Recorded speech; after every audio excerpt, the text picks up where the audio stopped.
Herkese merhaba arkadaşlar, kanalımıza hoş geldiniz. Afra Saraçoğlu ve Okan Buruk'tan aşk iddialarına ilk yanıt. Afra Saraçoğlu ile Okan Buruk'un aşk yaşadığı iddiası magazin dünyasından bomba etkisi yarattı.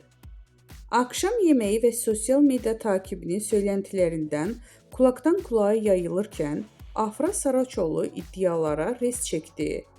Böyle bir şeyden haberim bile yok. Siz uyduruyorsunuz diyerek söylentilerin fitilini daha başlamadan söndürdü.